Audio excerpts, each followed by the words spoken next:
Hello everyone. इस video का हमारा टॉपिक है हॉट एयर अवन। ये जो हमारा यूनिट है जो हम पढ़ रहे हैं उसमें लैब में यूज़ होने वाली जो कुछ इक्विपमेंट्स हैं उनके बारे में हमें पढ़ना है, जैसे कि autoclave, hot air oven, calorimeter, spectrophotometer. इन सारी चीज़ों के बारे में हमें पढ़ना है। तो इस वीडियो में हम पढ़ेंगे हॉट एयर अवन के बारे में। ठीक, तो देखिए हॉट एयर अवन कुछ ऐसा दिखता है। ठीक, ये इसकी रियल इमेज है और ये डायग्राम है हमें समझने के लिए, कंपोनेंट समझने के लिए। तो आप देख सकते हैं ये किसकी डोर है, इसका इसका हैंडल है यहाँ पे इसको हम चैम्बर कहते हैं जो अंदर होता है। चैम्बर में ये क्या होता है, ट्रे होता है ये। ठीक, ट्रेज होती हैं, के अलग अलग नाम है जो हम देखेंगे। शेल्फ कहते हैं इसको या फिर मैश कहते हैं। उसके बाद ये डोर जो है यहाँ पे बंद होता है तो इसमें लग जाता है तो बंद हो जाता है। उसके बाद क्या है, यहाँ पे दिख नहीं रहा है डायग्राम में, थर्मामीटर होता है। उसके बाद यहाँ पे दिख रहा होगा साइड में, ये यहाँ पे उधर भी होता है, होल होता है। ठीक, एयर को निकलने के लिए। तो ये तो जस्ट एक बेसिक रिप्रेजेंटेशन है। अभी हम बहुत जानेंगे इनके कंपोनेंट के बारे में। तो ये हमारा क्या है, एक हॉट एयर अवन है। तो देखिए हॉट एयर अवन का काम क्या है ना, हॉट एयर अवन एक मशीन है, जैसा आपको दिख रहा है, एक इक्विपमेंट है जिसके माध्यम से हम स्टरलाइजेशन करवाते हैं। मतलब माइक्रोब्स को किल करवाते हैं। बैक्टीरिया है, फंगाई है, वायरस है, उसको किल किया जाता है हॉट एयर अवन के माध्यम से। एक प्रोसेस होता है स्टरलाइजेशन, वही परफॉर्म किया जाता है हॉट एयर अवन में। स्टरलाइजेशन का मतलब होता है कि किसी भी सरफेस पे माइक्रोब्स अगर मौजूद हैं तो उनको एलिमिनेट कर देना, उनको किल कर देना, मार देना। इस प्रोसेस को हम कहते हैं स्टरलाइजेशन। क्या, sterilization is the process of killing of microbes present on any surface या फिर एनवायरनमेंट। किसी भी एनवायरनमेंट में या किसी भी सरफेस पे माइक्रोब्स मौजूद है तो उनको मार देना, एलिमिनेट कर देना, इसी को हम कहते हैं स्टरलाइजेशन। अब ये जो स्टरलाइजेशन होता है उसको परफॉर्म करने का कई सारा तरीका है। फिजिकल मेथड होता है, केमिकल मेथड होता है, उनमें भी कई सारे तरीके हैं स्टरलाइजेशन परफॉर्म करने के, किसी भी सरफेस से माइक्रोब्स को मार देने के। तो उनमें से एक तरीका है हॉट एयर अवन। पिछली वीडियो में हमने ऑटोक्लेव के बारे में पढ़ा था। ऑटोक्लेव का भी यूज़ किस लिए होता है, स्टरलाइजेशन के लिए ही होता है। तो अलग अलग जो तरीके हैं ना, उनका वर्किंग प्रिंसिपल जो होता है वो अलग होता है। ठीक, वर्किंग प्रिंसिपल, उनका जो मशीन का सेटअप है वो अलग अलग होता है। जैसे ये हमारा जो हॉट एयर अवन है, ये स्टरलाइजेशन कैसे परफॉर्म करता है, ड्राई हीट के माध्यम से। ठीक, ड्राई हीट के माध्यम से। वहीं जो हमारा ऑटोक्लेव था वहाँ पे कैसे होता था, मॉइस्ट हीट के माध्यम से।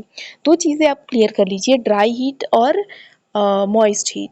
देखिए ड्राई हीट, मॉइस्ट हीट तो क्या है, मॉइस्ट मतलब क्या होता है, नमी होती है। ठीक है, मतलब तो हमारा जो पानी है, नमी। और उसके बाद हीट मतलब जो गर्म जो चीज़ है वो।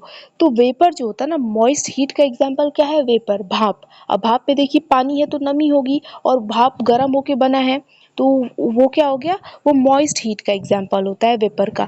और मॉइस्ट हीट का प्रिंसिपल यूज़ करके जब स्टरलाइजेशन परफॉर्म करते हैं तो ये काम हम ऑटोक्लेव में करते हैं। वही ड्राई हीट क्या है, ड्राई मतलब सूखा, और हीट मतलब जो हीट है, गर्म गर्म चीज़ जो है। तो यहाँ पे क्या होता है ना, यहाँ पे ड्राई एयर होती है, सिर्फ क्या कह सकते हैं, सूखी हवा या फिर गर्म हवा, गर्म हवा ज़्यादा अच्छा है। ठीक, तो ड्राई एयर का यूज़ किया जाता है हॉट एयर अवन में। तो इसकी वर्किंग हम समझेंगे तो और क्लियर होगा।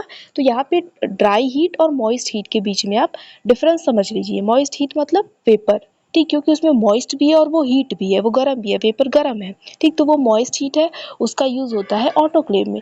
ड्राई हीट का यूज़ क्या होता है, ड्राई हीट मतलब गर्म हवा जो होती है उसका यूज़ होता है हॉट एयर अवन में।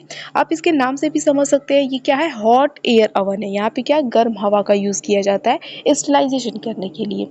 तो स्टरलाइजेशन में क्या होता है ना, मतलब मान लीजिए हमारा कोई इक्विपमेंट है, कोई लैब में यूज़ होने वाला टेस्ट ट्यूब है, फ्लास्क है, या फिर हॉस्पिटल्स में यूज़ होने वाले जो इक्विपमेंट्स होते हैं, सीज़र हो गया, कोई सर्जिकल इंस्ट्रूमेंट हो गया। तो जब भी कोई भी प्रोसेस हो जाता है तो उसमें माइक्रोब्स आ सकते हैं, क्या आ ही जाते हैं, कोई भी इक्विपमेंट है तो क्या किया जाता है ना, उसको सिर्फ आप पानी से नहीं धो सकते कि आपने पानी से वॉश कर दिया या फिर डिटर्जेंट से वॉश कर दिया तो माइक्रोब्स नहीं ख़त्म होते हैं।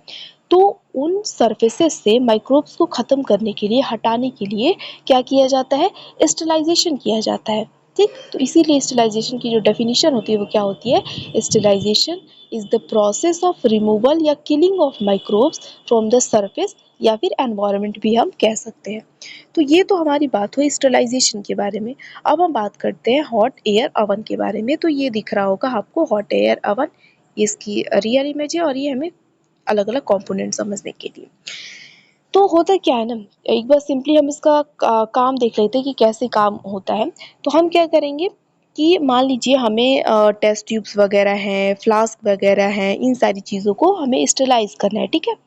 तो स्टरलाइज करना है अभी, तो हम क्या करेंगे कि ये जो है हॉट एयर अवन जो है, इसका जो प्लग होता है, जो भी वायर है, उसको हम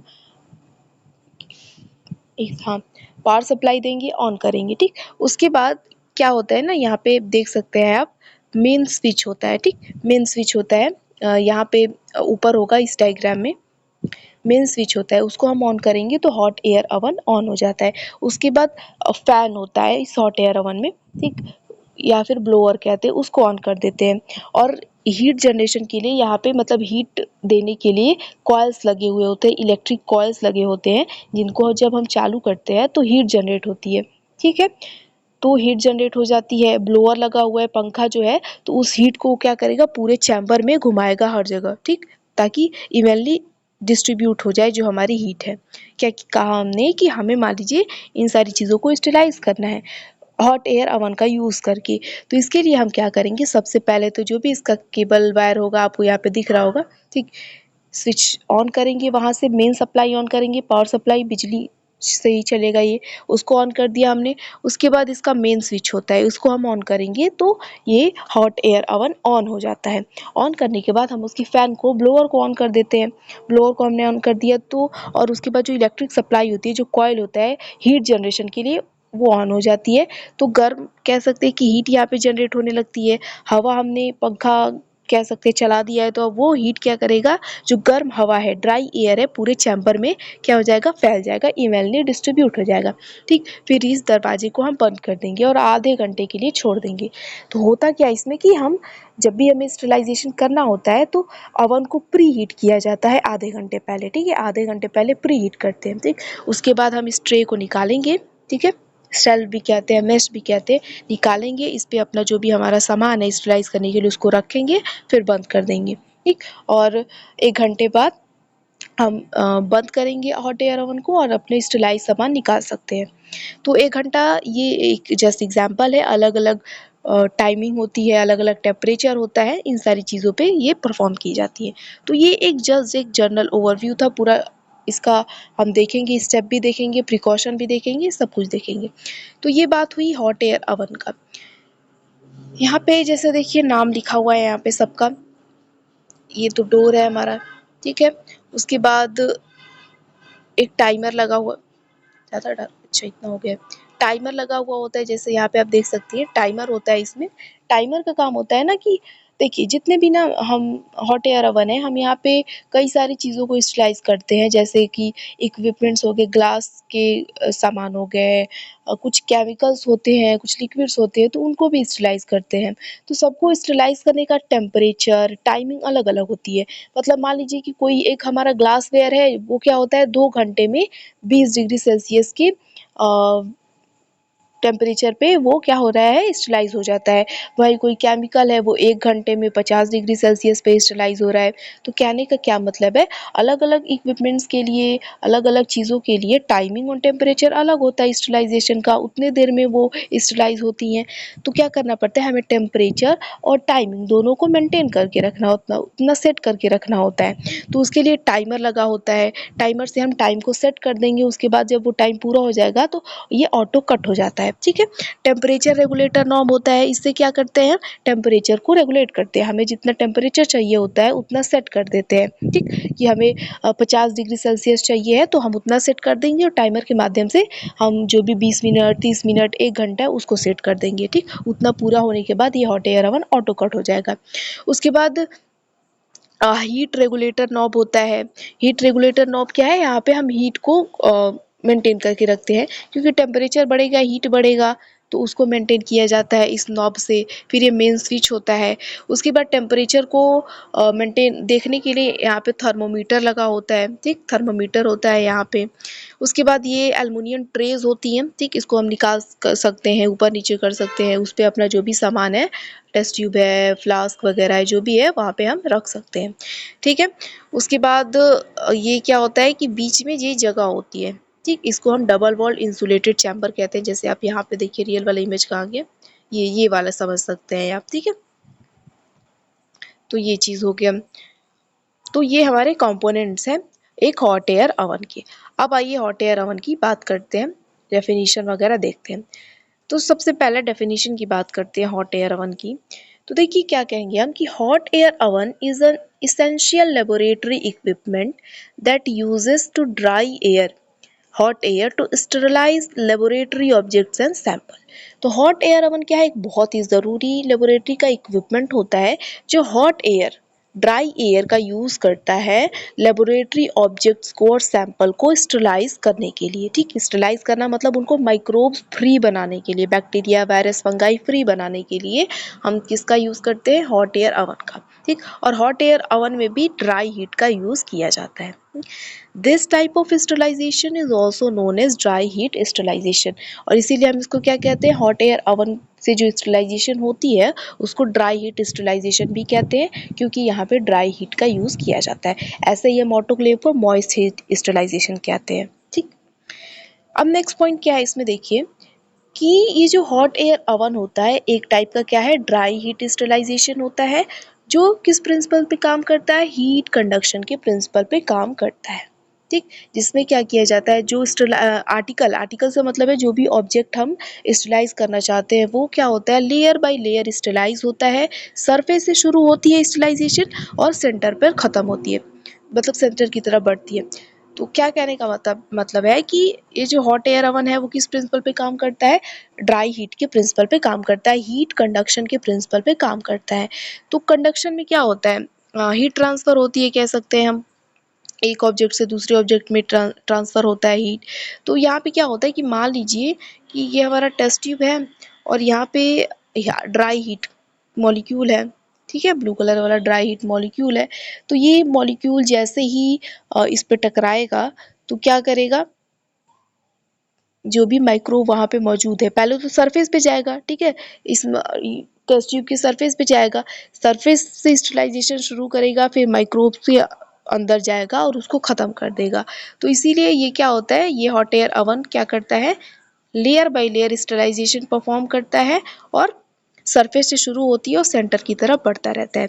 इस सिस्टम में मतलब हॉट एयर अवन के सिस्टम में जो क्या होता है, ड्राई हीट होती है वो रीसर्कुलेट होती रहती है within the chamber at a temperature ranging between 50 to 300 degree Celsius to sterilize thermally stable object. तो जितने भी ऑब्जेक्ट होते हैं स्टरलाइजेशन करने के लिए 50 से 300 डिग्री सेल्सियस तक के बीच में ये क्या होता है, टेम्परेचर रेंज चलता रहता है, अलग अलग ऑब्जेक्ट्स को इन टेम्परेचर रेंज के बीच में स्टरलाइज किया जा सकता है। यहाँ पे जो ड्राई हीट होती है वो रीसर्कुलेट करती रहती है एक सर्कुलर मैनर में चैम्बर में। होता क्या है कि मान लीजिए ऐसे समझिए, यहीं पे देख लेते हैं हम, रुकिए, इस डायग्राम में देखते हैं। यहाँ पे क्या होते हैं ना, कॉइल्स लगे हुए होते हैं, ठीक है।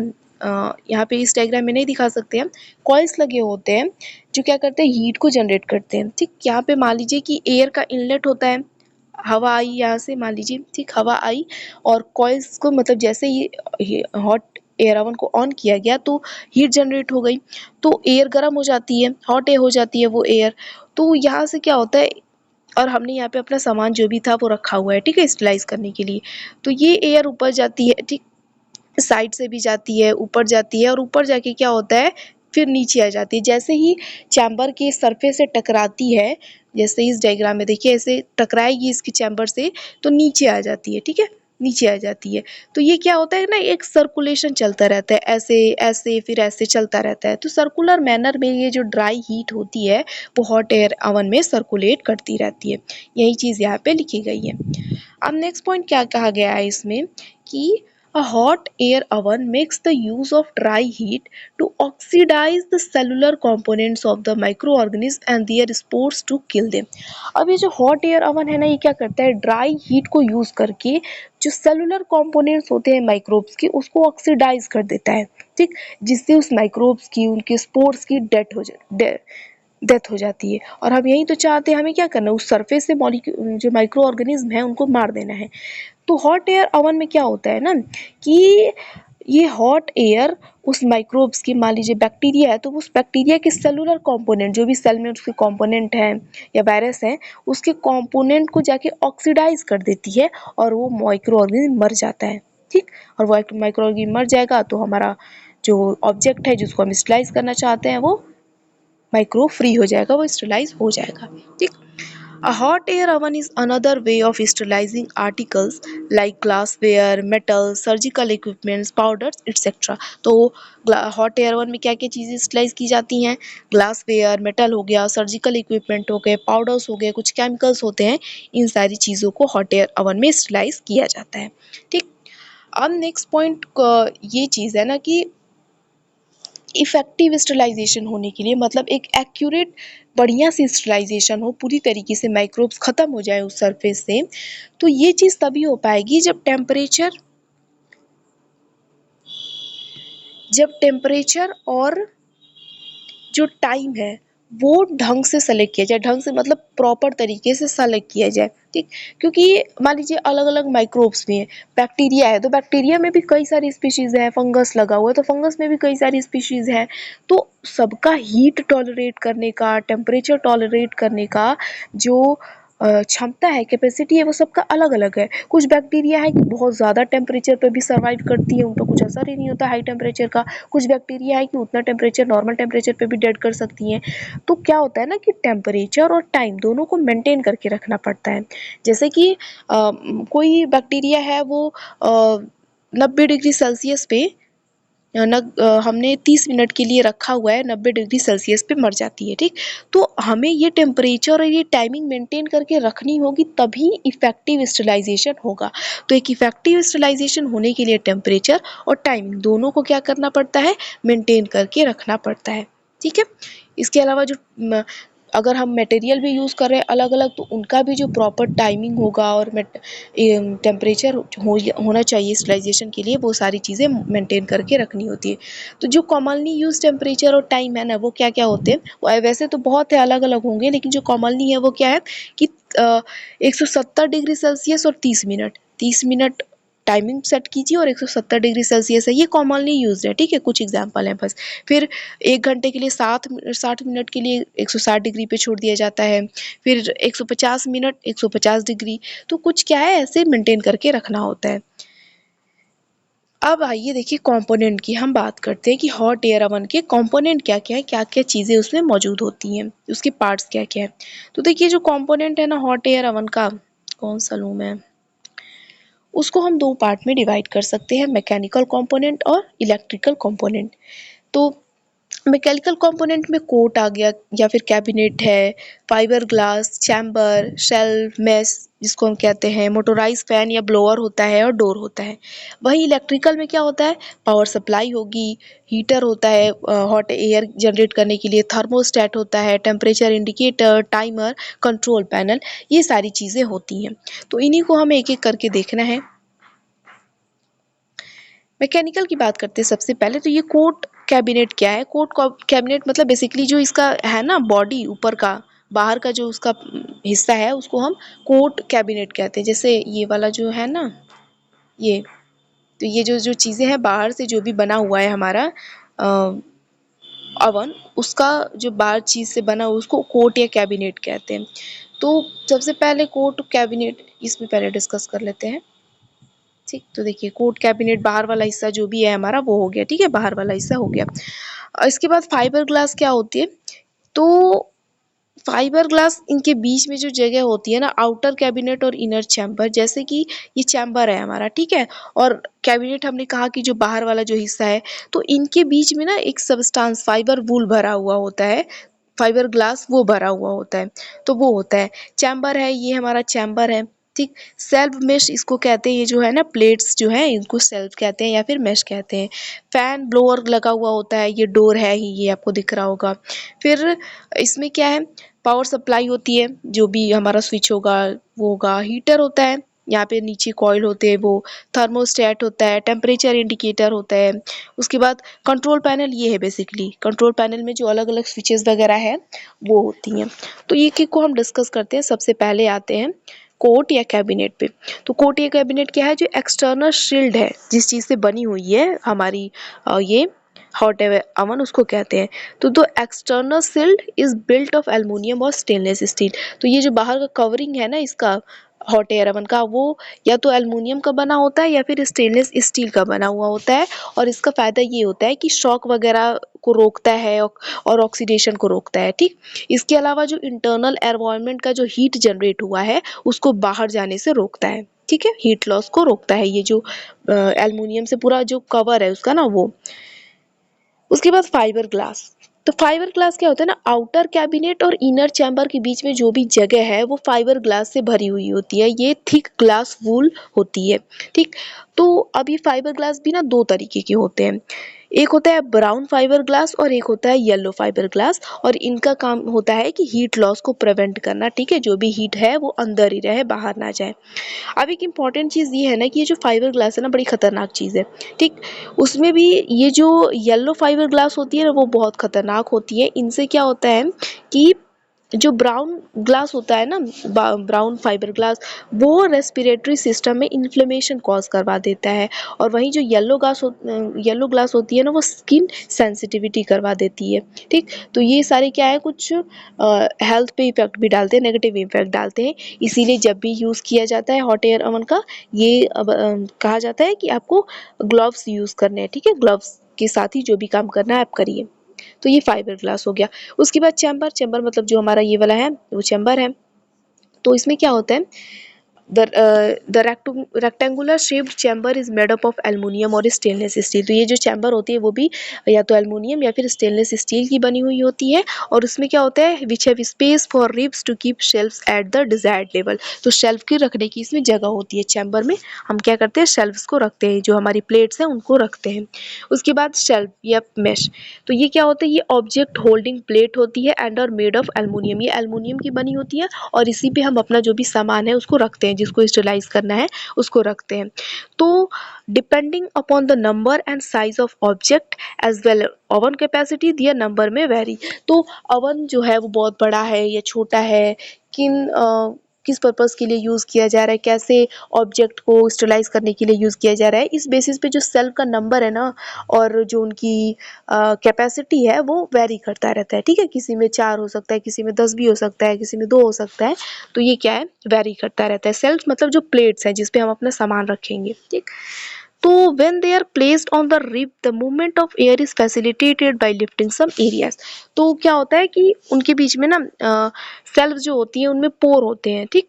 तो पोर से क्या होता है, जो हीट नीचे से जनरेट होती है वो ऊपर जाती है। ठीक। और स्टरलाइजेशन हो जाता है। तो ये सेल्फ के बारे में बात हुई। उसके बाद मोटोराइज फैन या फिर ब्लोअर होता है। तो ये फैन जो होता है वो मोटर से चलता है और इसका काम होता है कि हवा को, जो गर्म हवा है वो जनरेट हुई है, उसको पूरे चैम्बर में इवनली यूनिफॉर्म तरीके से डिस्ट्रीब्यूट करना। ठीक। क्योंकि हर जगह हवा जाएगी, उसके मॉलिक्यूल्स जाएंगे तभी तो स्टरलाइजेशन होगा। इसीलिए मोटर का काम ये होता है, अरे ब्लोअर का काम या फिर फैन का काम होता है हवा को पूरे चैम्बर में फैला देना। ठीक है। उसके बाद जो डोर होता है, तो डोर क्या होते हैं, सिंगल डोर होती है और एक साइड पे फिट होती है ओवन की। और ये डोर होती है एस्बेस्टोस की बनी होती है। और क्या करते हैं, इसका काम भी ये होता है कि हीट लॉस को रोकना, हीट बाहर ना जाए। बंद कर देते हैं तो हीट बाहर नहीं जाती है। तो ये सारे क्या है, मैकेनिकल पार्ट्स हैं। अब हम इलेक्ट्रिकल पार्ट्स को डिस्कस करते हैं। तो इलेक्ट्रिकल पार्ट में तो सबसे पहले पावर सप्लाई आ जाएगी। पावर सप्लाई, एक सेकेंड, पावर सप्लाई क्या है, तो 220 वोल्ट से लेके 50 हर्ट्ज के ट्रांसफार्मर और रेक्टिफायर का यूज किया जाता है as a source of power. ठीक है। पावर सप्लाई के सोर्स के तौर पे इसको यूज़ किया जाता है। उसके बाद हीटर होता है या फिर हीटिंग एलिमेंट। गर्म हवा करनी है तो पहली बात तो हीट देनी पड़ेगी, तभी वो हवा गर्म होगा।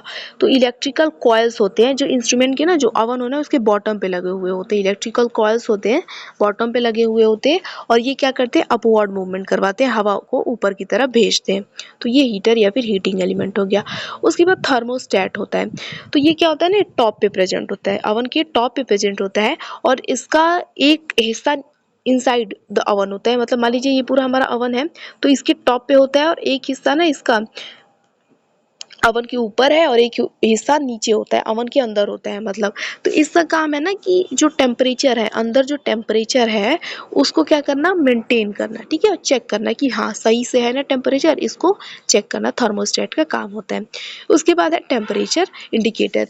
तो चैम्बर में क्या टेम्परेचर है, बहुत ज़्यादा टेम्परेचर हो गया है या कम है, इस चीज़ को चेक करने के लिए टेम्परेचर इंडिकेटर होता है, जिसके तौर पे थर्मोमीटर का यूज़ होता है या फिर थर्मोकपल को यूज़ किया जाता है, ठीक। उसके बाद टाइमर लगा हुआ होता है टाइम को सेट करने के लिए। तो टाइमर भी मैकेनिकल और इलेक्ट्रिकल दोनों टाइमर हो सकते हैं, और ये क्या करते हैं, 5 से लेके आप 60 मिनट तक टाइम पीरियड सब जो भी है सेट कर सकते हैं। उसके बाद फ्यूज़ भी लगा हुआ होता है। तो फ्यूज़ का काम क्या होता है कि अगर कोई इलेक्ट्रिकल डैमेज हो, मतलब ना हो, इलेक्ट्रिकल डैमेज को प्रिवेंट करने के लिए लगा होता है। मतलब मान लीजिए बहुत हाई करंट हो गया है, शॉर्ट सर्किट ना हो जाए, इसके लिए क्या होता है, फ्यूज़ का यहाँ पे यूज़ होता है। उसके बाद कंट्रोल पैनल। तो कंट्रोल पैनल ये जो है, नीचे जो भी हमने देखा, जो भी कहाँ गया यार, ये जो भी है ना, इसको कंट्रोल पैनल कहते हैं। तो कंट्रोल पैनल में जो भी हमारे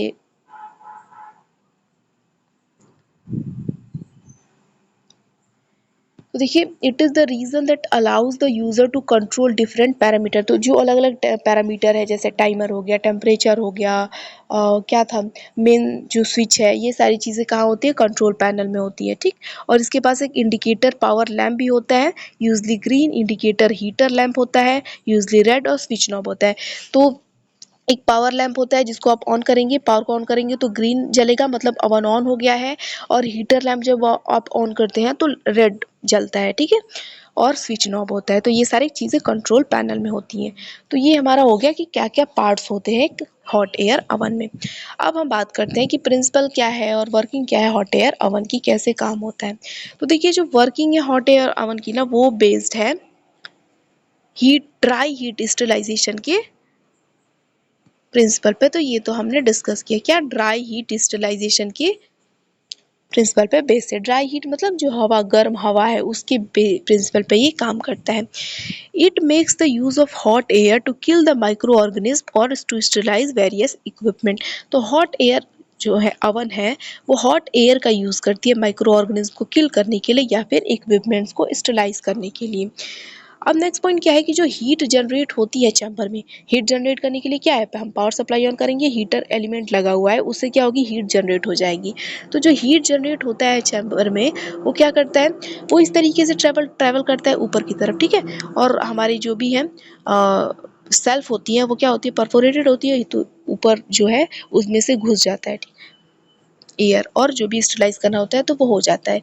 तो जो हीट जनरेट होती है चैम्बर में, वो इस तरीके से ट्रैवल करती है कि सबसे पहले तो जो भी हमने ऑब्जेक्ट रखा हुआ है उसके सरफेस को स्टरलाइज करती है, और बाद में सरफेस के सेंटर में जाती है, जो भी माइक्रोब्स होते हैं उनको वो डिस्ट्रॉय कर देती है। तो जो हॉट एयर है, वो क्या होता है, rises up to the top of the chamber, and upon coming in the contact with the surface of the chamber the air cools down and travel down. तो ये हमने एक बार और डिस्कस किया कि क्या होता है कि ये हमारा पूरा, मान लीजिए ओवन है, तो यहाँ से हीट जनरेट हुआ और ये ऊपर जाता है। ऊपर जाने के बाद जब इसके चैम्बर के कांटेक्ट में आ जाता है, सरफेस से टच होता है, तो कूल हो जाता है, वो ठंडा हो जाता है और नीचे आ जाता है। तो यही चीज़ यहाँ पे लिखी गई है। इसीलिए क्या होता है, जो हॉट एयर ओवन में जो फ्लो होता है हॉट एयर का, वो सर्कुलर होता है, ठीक है। ऐसे पूरा काम होता रहता है, ठीक है। अब ये सर्कुलर कहने का मतलब कि ऐसे मैंने स्क्वायर बना दिया तो स्क्वायर नहीं, सर्कुलर कहने का मतलब कि एक साइकिल में चलता रहता है, यहाँ से हीट जनरेट हुआ, फिर ऐसे फिर ऐसे, फिर नीचे आ जाता है गर्म होकर, जैसे ही सरफेस के कांटेक्ट में आता है। तो इसीलिए क्या होता है, यूनिफॉर्म हीटिंग होती है और टेम्परेचर डिस्ट्रीब्यूशन भी यूनिफॉर्म तरीके से होता है। तो अब क्या कहते हैं हम, चीज़ें हैं, टर्म्स हैं Considering that dry heat require different amount of time to sterilize different specimens, the following two factors should be kept in mind for carrying out sterilization. तो क्या होता है कि अलग अलग स्पेसिमेंस के लिए, अलग अलग इक्विपमेंट्स के लिए जो टाइम है और जो टेम्परेचर है स्टरलाइज होने के लिए वो अलग अलग है। तो दो टर्म्स हैं आपके पास, थर्मल डेड पॉइंट और थर्मल डेड टाइम। इसमें होता क्या है, थर्मल डेड पॉइंट मतलब क्या होता है ना, वो लोएस्ट टेम्परेचर जिस पे सारे ऑर्गेनिज्म, माइक्रो ऑर्गेनिज्म किल हो जाते हैं एक स्पेसिफिक टाइम पीरियड में, उसको हम क्या कहते हैं, थर्मल डेथ पॉइंट कहते हैं। ठीक है, वो लोएस्ट टेम्परेचर जिस पे सारे माइक्रो ऑर्गेनिज्म किल हो जाते हैं एक स्पेसिफिक टाइम पीरियड में, उसको हम टीडीपी कहते हैं, लो थर्मल डेथ पॉइंट।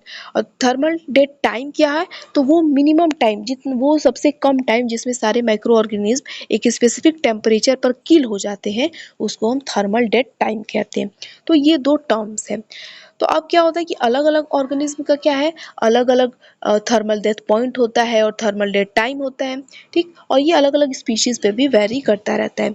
तो कुछ एंडोस्पर्म फॉर्मेशन करने वाले ऑर्गेनिज्म है जैसे क्लोस्ट्रीडियम बोलुटिनम, ये क्या करते हैं, ये हीट रेसिस्टेंट होते हैं, मतलब थोड़ा ज़्यादा हीट रेसिस्टेंट होते हैं। और वहीं जो कुछ स्पीशीज है वो थोड़ी लेस रेसिस्टेंट होती है हीट से।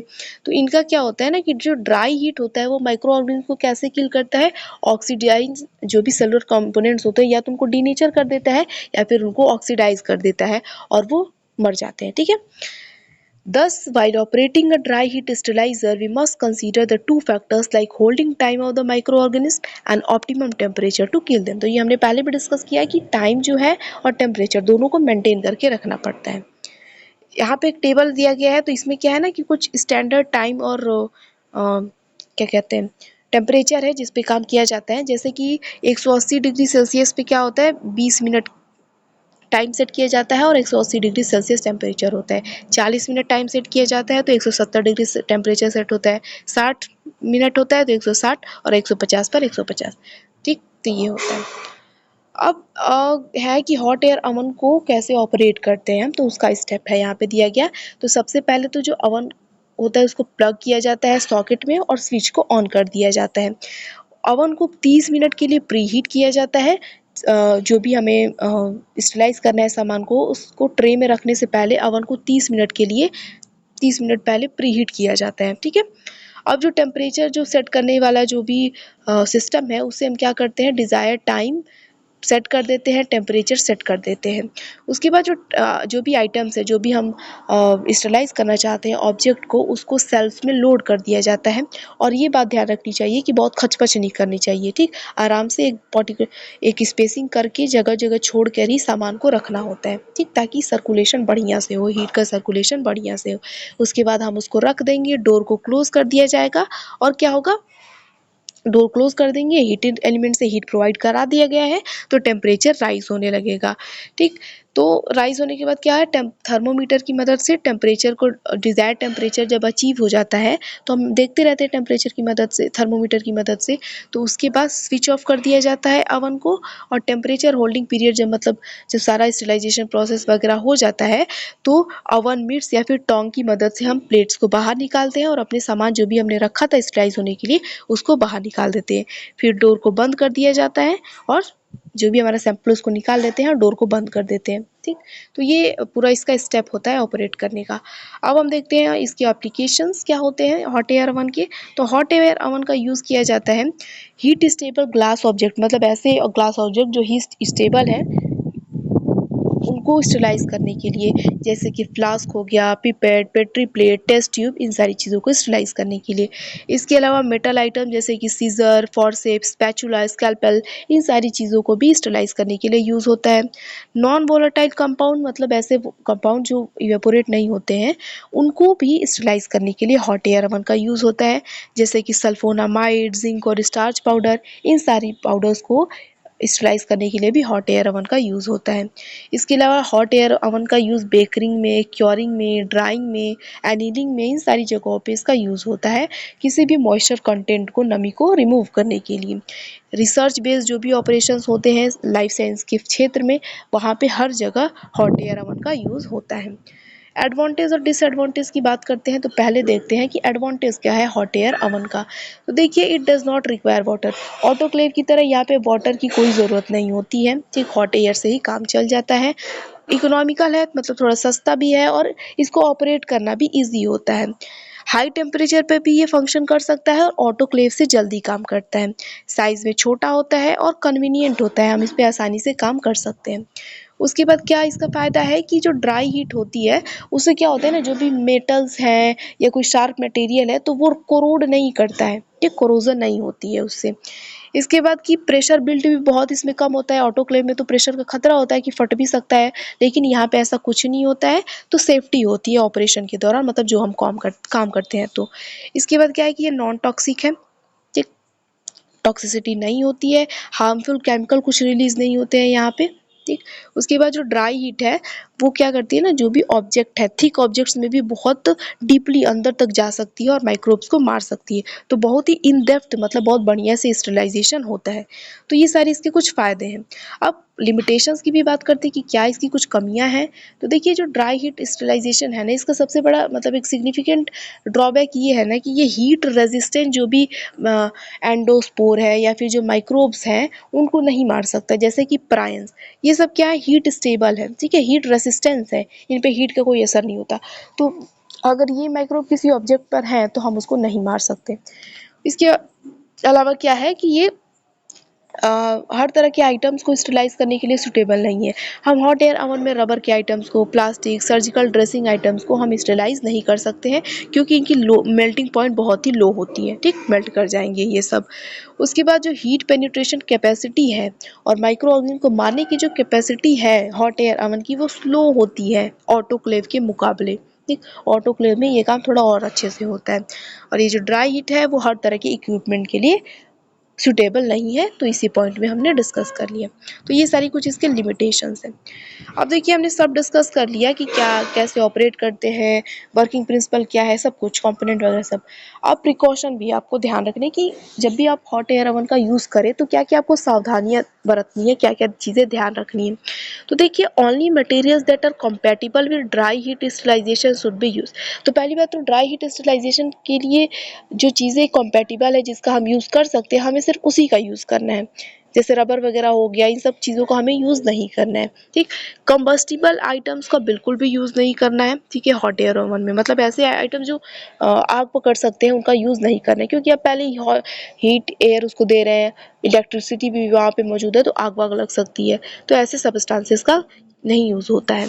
उसके बाद जो भी आइटम हम यूज़ करें स्टरलाइज करने के लिए, मान लीजिए हमारा फ्लास्क है या कुछ भी है, तो उसको किसी पेपर में या फिर न्यूज़पेपर में रैप कर दिया जाता है और एक मेटल कंटेनर में या फिर कार्डबोर्ड में उनको रख दिया जाता है। Cotton wool can be use to plug in test tube, flask and pipette. तो कॉटन ऊल का भी हम यूज़ कर सकते हैं उनमें रैप करने के लिए, उनमें रखने के लिए। इसके बाद है कि जो भी इंडिविजुअल है, जो भी काम कर रहे हैं हॉट एयर ओवन पे, तो उसको क्या करना होता है कि must wait before opening the door so that oven is allowed to cool up to 40 degree Celsius. तो जब तक ओवन 40 डिग्री सेल्सियस पर नहीं आ जाता है, आपको उसको छूना नहीं है, ठीक है। इससे क्या हो सकता है, अगर आप पहले ही छू देंगे तो जो भी ग्लास वेयर वगैरह है वो टूट सकते हैं। इसके बाद जो ओवन है वो कभी भी ओवरलोड नहीं होना चाहिए, सब एकदम ये नहीं कि ठूस ठूस के भर देना है, ठीक, ओवरलोड नहीं होना है। और थर्मल ग्लव्स और टंग का यूज़ करना चाहिए हमेशा, जब भी आप ट्रे से अपने सामान को निकालें। उसके बाद आर्टिकल्स मतलब जो भी हम ऑब्जेक्ट यूज़ कर रहे हैं स्टरलाइज करने के लिए, placed on shelves at proper spacing so that there is an uninterfered circulation of hot air. तो जो भी हम सामान रखेंगे, मान लीजिए हम टेस्ट ट्यूब रख रहे हैं उस सेल्फ में, तो एक प्रॉपर स्पेस जगह छोड़ छोड़ के ही रखनी है, बहुत खचपच नहीं करनी है, नहीं तो जो हीट का सर्कुलेशन है वो अच्छे से नहीं हो पाएगा, हर जगह नहीं जा पाएगा और स्टरलाइजेशन अच्छे से नहीं हो पाएगा। तो ये सारा हमारा जो हो गया टॉपिक हॉट एयर ओवन का। Thank you.